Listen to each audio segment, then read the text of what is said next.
Why, hello, everybody, and welcome back to the Truly Odd podcast, where we bring you some game news and some movie news.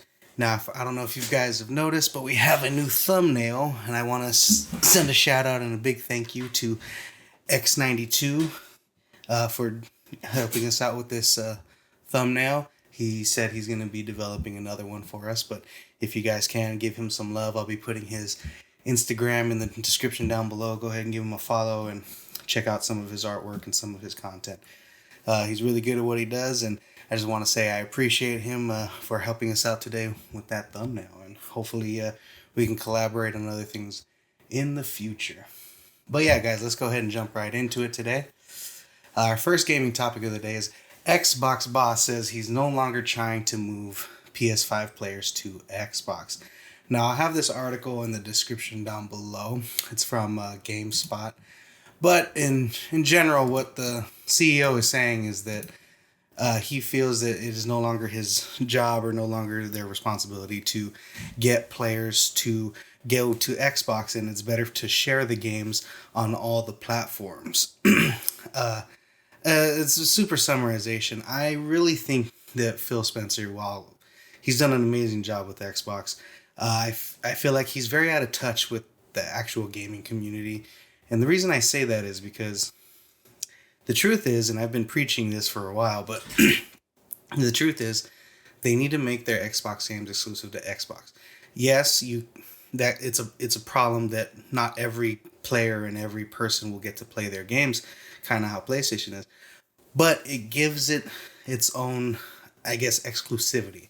It makes people want to be part of the club. It makes people want to join the Xbox ecosphere so they could play these exclusive games.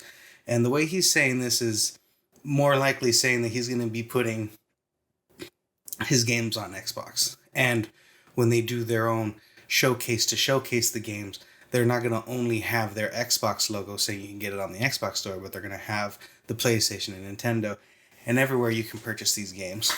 Now, it's kind of ridiculous that he says this because if you're part of the game community and you love video games, you're going to know what platforms the game that you're interested are going to be on, whether that be PC, PlayStation, Xbox, Nintendo, whatever. And so gamers are already understanding where to get these titles, understanding where to get them. And maybe I'm just misunderstanding what he says here. I didn't watch the podcast. It's on Xbox Era Podcast, which are via VGC. I don't know what that is exactly. I haven't heard that podcast myself, but I'm just going based off what this article is saying. And honestly, I really feel that Xbox is just not all there when it comes to understanding what they need as a company. And I don't know if that's because they're funded by Microsoft, so they're already backed by loads of money, or if it's because they have so many of these studios that they bought for billions of dollars, and they need to find a way to make money off that investment, so they need to have games on multiple platforms so they can make as much money as they can to, show that the investment was worth it. But I think what would truly be worth it is if they developed for their own console and had exclusive games only on there. I've been hearing rumors that Forza Horizon's going to be on the PlayStation coming next year, that maybe even Halo's going to be on the PlayStation, and that's I feel like that's a defeat for Xbox. Like, once your exclusive games are on another console and on another platform, you've lost the gaming war, and Sony's going to get probably a big hair up their ass and start not being competitive. And we need Xbox as gamers, whether you're a PlayStation fan, Xbox fan, Nintendo fan, or even a PC person, PC master race, whatever you want to call yourselves. Regardless, what competition is good for the gaming community. And we need competition so these companies can give us good deals, so these companies can develop great new content, so these companies put the gamer before themselves. While every company is always about making money, and that'll always be the case, a lot of the times having that competitiveness with Xbox, with PlayStation, just makes better content, makes better media, makes better consoles. So I don't know what they're going to do, Xbox, but it's sounding more and more like they're giving up. And I think that's a horrible idea. If Phil Spencer continues to go down this path and it is not successful, I can't imagine him continuing to be the Xbox CEO. And he's been the CEO for so many years now. It's weird to say that. I don't know how embedded he is in the uh, what's it called, in the board of directors when it comes to Xbox and Microsoft, or how high up all his contacts go. But it's gonna be time for him to go if this doesn't work out for them. So maybe I'm wrong. I'm wrong. I hope Xbox thrives, but at this moment, I don't think it's going to. Sadly. What do you guys think? How do you feel about this article? Please take the time to read it. How do you feel about them not being interested in getting the PS5 players to join Xbox anymore? I don't really know what to say. I feel like this is very out of touch with what the community needs and what the game industry needs. I just feel like it's just them trying to sell all their games since they've spent billions of dollars on it. Well, yeah, let me know what you guys think in the comments down below. All right, moving on to our next topic. Excuse me. PS5 live service game may be pushed to 2026. So this game is called Fair Games, and it's looking like they're going to be pushing this game to 2026. Now, if you haven't seen the trailer, they released the trailer to Fair Games back in a PlayStation showcase in 2023. So we're already coming up on 2 years since they've announced this game, and it's looking like it's going to be another year before we see it. Honestly, I think this is just them reacting to what happened to Concord. Now, if you don't know what happened to Concord, just a quick update.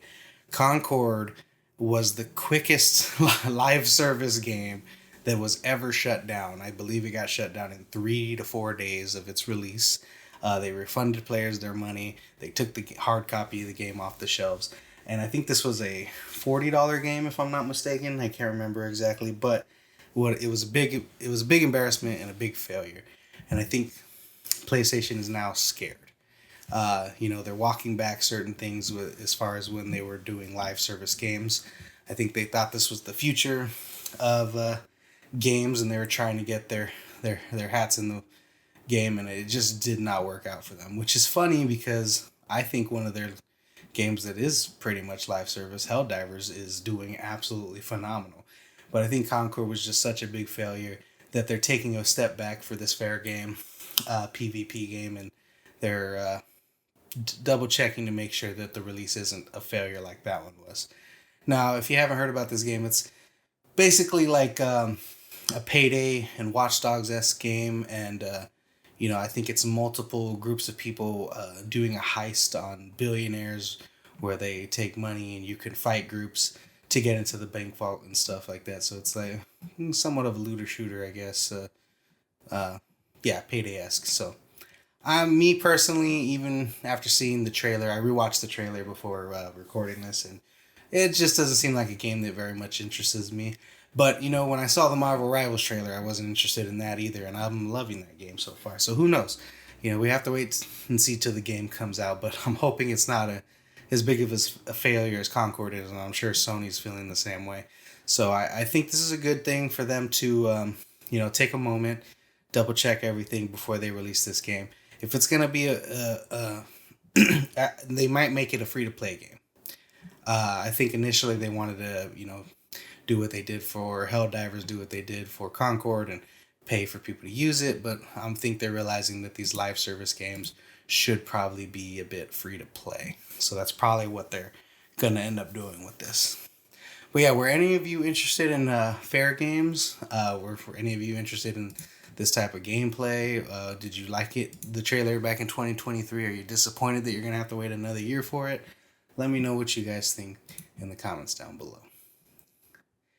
Now, on to topic number 3, we have Dragon Ball Sparking Zero Mods adds Daima Transformation. Now, if you haven't seen Dragon Ball Daima, we're going to have a bit of a spoiler. So please, if you're not interested in spoilers for Dragon Ball Daima, go ahead and skip ahead to the next segment in this video. Give me about, 4 to 5 minutes, we'll say. Here we go. Alright, so Dragon Ball Daima just reintroduced, I guess should say, the Super Saiyan 4 transformation for Kid Goku. And now this is really cool. I saw the episode. I loved it. I can't wait for it to be dubbed. I do watch some of the subbed games, but I feel like I'm missing a lot of context because I mean, I am dyslexic, so it takes me a couple watches to understand exactly what's happening in the episode, but that's a side note. Anyways, so it looks like some PC players did some mods and are now having the Kid Goku have a Super Saiyan 4 transformation. They modeled the character to look how he does in the anime, and I think this is a really cool fan thing that they did. But the reason I wanted to bring this up today is because if you haven't been watching Dragon Ball Daima, and you're a big fan of Dragon Ball Sparking Zero as I am, this is just exciting that we're going to be getting probably these characters in the upcoming DLC packs. It's going to be cool to see the villains that they've been fighting in Daima, seeing Super Saiyan 3 Vegeta, getting a Super Saiyan 4 Kid Goku. I just think this is really, really awesome. And I'm very excited to see what other DLC characters are coming for Dragon Ball Sparking Zero. I feel like the character roster, while very nice, it's a bit lackluster this round. We've had the last Budokai Tenkaichi's had very obscure characters from Dragon Ball and all over the world of Dragon Ball. So I'm hoping that this DLC starts coming out a bit quicker and a quicker paced. My biggest fear, at least for myself, is I'm gonna get caught up in other games and then just really miss out on some of the DLC characters.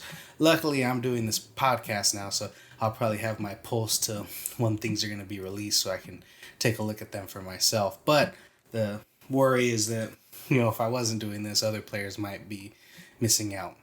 Anyways, if you guys are interested to see what this mod looks like for the Dragon Ball Sparking Zero, I'll have a link to the article in the description down below. There's a YouTube video for the Super Saiyan Mini Goku. And yeah, I'm hoping that that we get some really cool gameplay and some really cool moves setting with these Daima characters. I've been enjoying the anime, and just a quick little shout out to Akira Toriyama, who's passed away a couple years ago now. Thank you so much for everything you've done. It's so nice that one of the last things that you were able to do for your creation was introduce the characters to Super Saiyan 4 again. I know the GT design was something that he designed originally, so it's nice to see that reused again. So, moving on to our next topic, Marvel Rivals reveals Human Torch gameplay. Now, since I added this article to our to our podcast here, there's been another release of the Things gameplay as well. Now, if you haven't taken a look at this, I'll have a link to the article and to the gameplay in the description down below. But wow, I think Human Torch's gameplay looks really awesome. He looks to be a flying character like Storm and Iron Man, and he's looking like some of his movesets is really cool. If you haven't seen it, it looks like he's able to shoot like a shotgun blast of fireballs at people, so he has a nice little spread. He can also shoot fire onto the ground and the flames will stay there. And then he can connect 2 points of interest that he's set fire to on the ground and make a nice firewall to prevent enemies from moving forward or catching fire as they do walk through it. It also looks like he has a charge down attack where he charges down towards other players and he does like an AoE, a flame attack, and he pushes characters away. His moveset looks awesome. I think I'm going to try to main Johnny Storm until we get a Ghost Rider in the game, but yeah, I'm loving the way his gameplay looks, and his ultimate, which is a Supernova. Now, my initial thought for the Supernova was they were going to do what they did in the 2005 movie, where he spins in a circle, almost like Storm, and it's like a tornado of fire.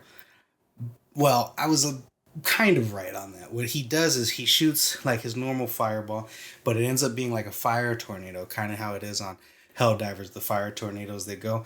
They stay in one spot. However, he has a team-up ability with Storm, where as she uses her tornado, she picks up the fire and it becomes a fire tornado, which I think is a really cool team-up ability for that character. And, well, yeah, Johnny Storm's just looking to be a fun, all-around character to play as. I look forward to playing as him. And moving on to the Thing looks to have probably the best moveset for a big guy, not Hulk, tank character in Marvel Rivals. Now Hulk, I found Hulk very lackluster in his moveset. He does have these big powerful punches and stuff like that, but his ultimate doesn't look very appealing as far as like grabbing a character, slamming him on the ground, but that character doesn't even die because maybe there's a healer nearby, or it's just not as powerful as it should be. But the thing is looking to have a nice ground and pound where he smacks the ground, rocks fly up, characters fly away, and as they're falling back down, he can throw nice punches at them. And it looks like he can punch some rocks at people as well. I'm just loving his moveset. The Thing and Human Torch are really cool additions to the game. After finding out, we got Reed Richards and Sue Storm, who are great characters. I'm looking forward to checking out these two. I'm not a big tank player when it comes to Marvel Rivals. I think the best tank I have is either Magneto or Thor. But even then, I'm not very good with the tanks. I feel like I just jump in, annoy someone for a second, and die right away.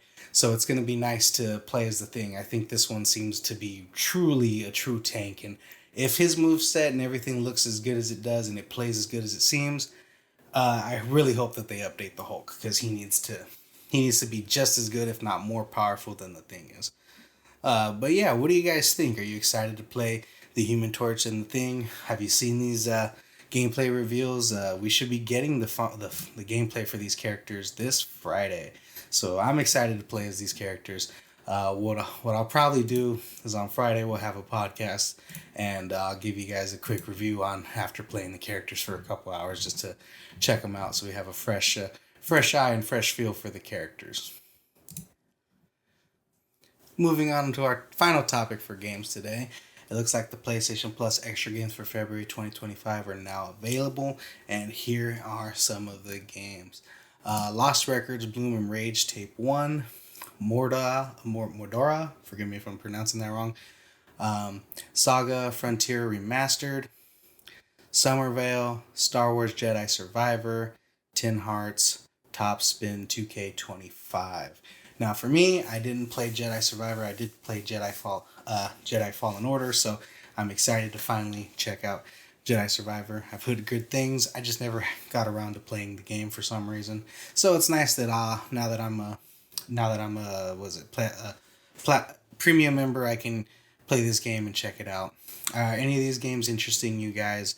Are you looking forward to playing any of them? Me, it's looking like only Jedi Survivor. Also, the premium games are also out for February. It looks like we only got 2 games. A PSP game called Petapon 3. Forgive me, guys. I'm dyslexic. I can't speak. I can't read. My bad. But anyways, the other one is a PS2 game called Dropship United Peace Force. So, I've never heard of these games before. I might check them out if I have time, but not really interested in them. The other game that interests me besides Star Wars is that Morda one. It seems to be a first-person, like, medieval type game. I'm not sure if that's a VR game. I think that game came out almost 5 years ago, so it might be something to check out for people that are interested in like medieval type games. And I might have to check out Topspin. I've never really played a tennis 2K game, so I mean, hey, now that I got the service, it'd be nice to just check it out and give it a shot. It's not like I'm paying for these. I mean, I am paying for the service, but I'm not paying for these games individually, and I can get to check them out. So that does it for us for games, guys. Moving on to our movie news topics. Our first topic is we're going to be talking about this past weekend's box office results. And the top 5 movies for this past weekend are Captain America Brave New World with $88.8 million, Paddington in Peru with $12.7 million, Hard Eyes with $9.8 million, Dogman with $9.7 million, and Niza, I think I'm saying that right, Niza 2 with $7.2 million. Now, I want to talk about Captain America Brave New World's box office first. $88.8 million is a bit lower than what the studio and what the projections were saying for this movie. I think the projections were about 90 to 95, so it came just short of the projections, and a lot of people are going to say that this is a flop for Marvel Studios. And honestly, I mean, while this isn't the biggest box office opening for a Marvel movie, I believe this is bigger than the Marvels were. I think the Marvel has been the biggest flop that the MCU has had in quite some time. So this isn't the best. This isn't the worst. I think it's right down the middle. And this weekend, it doesn't seem to be having any competition to come into theaters. Not until the weekend after, or to the next Thursday, where we're gonna get some new movie releases. So we have another weekend to make as much money as it can. I'm thinking that Captain America: Brave New World will be a bit successful. It'll probably stop around the $400 million mark, give or take. We'll have to see what that worldwide number is at some point. As of right now, the worldwide number is was it $198.2 million. So yeah, we're gonna come up on $200 million within the next couple of days, if not tomorrow. Then yeah, this weekend we're looking probably at another 100 million, give or take. So yeah, I'm thinking this movie will get up to the 400-450 million dollar mark, and the studio will probably be happy with that, especially because it's not one of their better quality Marvel movies. Paddington in Peru. I think this is a good opening for Paddington. The Paddington movies, if you have not seen the first two Paddington movies, they are absolutely phenomenal, lovely movies. Sadly, I haven't had a chance to check out Paddington in Peru. I went to go see Captain America: Brave New World, and I did a double feature with Love Hurts, and I was hoping to catch Paddington Peru, but I just couldn't pull three movies at once. If nothing comes out this weekend, that might be the movie I check out for you guys this weekend, and then I'll give you guys a review for that. If not, maybe I'll do a double feature next weekend after, when we have more movies releasing, and I'll do another double feature. But yeah, we'll check that out. What do you guys think? Are you thinking that Captain America: Brave New World is a disappointment with this box office number? Have you checked out the Paddington movie? Is it as good as the first two? I'm hoping it is. Then it'll be one of the best trilogies of all time, in my opinion, because these movies are just absolutely cute and phenomenal. All right, moving on. Our next topic for movies is Sonic the Hedgehog 3 sets their release date for Paramount Plus. Now, I grabbed this article yesterday when I thought I was going to put out an episode, but I had a busy day yesterday. So, Sonic the Hedgehog 3 is now officially, as of today, on Paramount Plus. And the reason I wanted to bring this up is not only to inform you guys that you can check it out on Paramount Plus, but I think this is pretty bad of a window for when the movie was released. So let's check out when the movie was released. So Sonic the Hedgehog 3, oh no, not the game, the movie. Sonic the Hedgehog 3 was released back in December 20th, 2024. So we're looking at 3 months. So December, January, February. So we're looking at just short of 3 months before this movie was available on streaming. And I think the studio's making a big mistake. And the reason for that is because I think this is bad for the movie industry in general. Because the short window between when movies are released in theaters to when they're released on streaming will probably prevent some people from going out to the theaters. Let me give you an example. There was a time where I wanted to go see a movie, and my brother's like, well, let's just wait a couple months. We're going to be able to see it on a streaming service soon, right? It'll probably be on Disney Plus, Paramount, or Netflix or whatever. And the sad part is, he was right. A couple months later, I think it was available for streaming. I can't remember what the movie was, but it has happened to us, where there's like a 60 to 90 day window for when these movies are released in theaters to they're released on streaming. So I think some people have caught on to that and are just like, there's no point in going to the movies. I could just wait a couple months before I watch the movie. They're already paying for these streaming services, might as well. Now, I do get why Paramount is doing this also. They want to get the hype of Sonic the Hedgehog 3 and use that momentum to get subscribers for their streaming service. They're probably one of the weaker streaming services out of the other ones. I know that Paramount Plus is kind of hurting and looking to sell themselves as a studio. I think Sony was looking to buy them at some point, and some other studios were checking out to purchase them as well. But I don't know what happened with all that. I'll keep you guys posted on that if I get an update. But yeah, this is a bad thing for the industry. There used to be a second market for films where even if a film didn't do really good in the theater, when it got released on home video, there was another boom of sales that studios would get. It's almost like a second box office opening where they would get a lot of money. And that's why we got a lot of sequels to movies that didn't do too well in theaters. And I think if studios were patient, they can have somewhat of a second boom and almost a third boom if they release the movie in theater and then wait the 90 day to 120 days and then release the movie on a rental service or on a purchasing service like Fandango Go, Google Play, YouTube, whatever. They'll probably get a second box office boom for those things where people want to watch the movie, so they have to pay to rent it, to buy it, and so on. And then even another 100 days after that, or 120 days after that, bam, the movie's going to be available on streaming. I'm like, oh, I didn't see that movie back in December. It's been this long. I can finally check it out, for those people that haven't, or the people that didn't get a chance to see it and they're looking forward to see it again. You can almost advertise it, hey, Sonic 3 coming to Paramount Plus, and have another little small advertising boost. That's just my opinion, though. But yeah, I feel like studios are really missing out on these movies and really releasing them too fast on streaming service. I get that they need to get subscribers, but at some point, this experiment is not going as well as they all thought. Netflix was the top dog, and they all thought they could just jump on the bandwagon and be successful, and a lot of them are losing money. So that's sad to see, but that's just the way the cookie crumbles, I guess. Moving on to our next topic, the Odyssey's first look at Matt Damon as Odysseus in Christopher Nolan's next epic. Now, I've heard of this movie, The Odyssey. For some reason, and I don't know why I thought this, I just thought that's what the movie was called. I didn't realize he was actually telling the Odyssey, if that makes sense. I thought it was like a Dunkirk or something like that, like a true story. He was just calling it the Odyssey. But this is actually the story of Odysseus. If you don't know who Odysseus is, quick history lesson.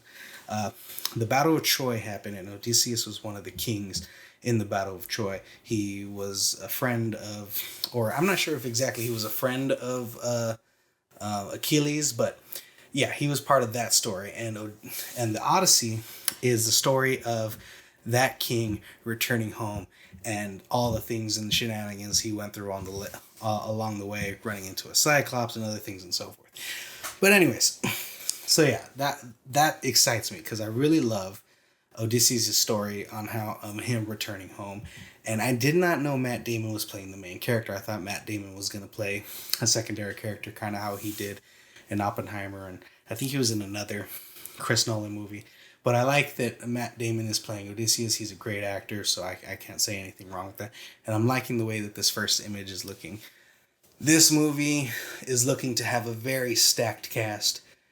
So far, everyone they named, I have no complaints about. I love all the actors that they've named so far, and I think they're continuing to name some more and more as the filming goes along. But yeah, you can't count Christopher Nolan out. He makes great content, great movies, and I'm very, very excited to see this movie, and Matt Damon's looking great as Odysseus. Oh, also, if you don't know the story of Odysseus, there's a movie I recommend seeing. It's not this exact story like the original movie or the original tale, but it's like almost like a somewhat of a telling of Odysseus' story. It's called Old Brother, Where Art Thou, with George Clooney. If you haven't seen that movie, it's kind of like the Odyssey. At least that's what it's based off of, and I really love that movie. So if you haven't checked out that movie, go ahead and check that out and let me know what you guys think of it in the comments down below. Our next topic today is Steven Spielberg's new film has moved up to January 2026, taking the place of the Daniels' next film. Now, if you don't know who the Daniels are, they are the Academy Award winners for Best Directors, or for the Best Director for the movie Everything Everywhere All at Once.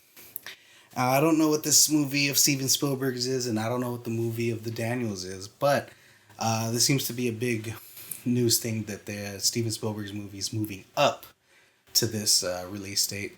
Now, I don't think this is a big deal. From my knowledge, the Daniels movie is not that far along into production.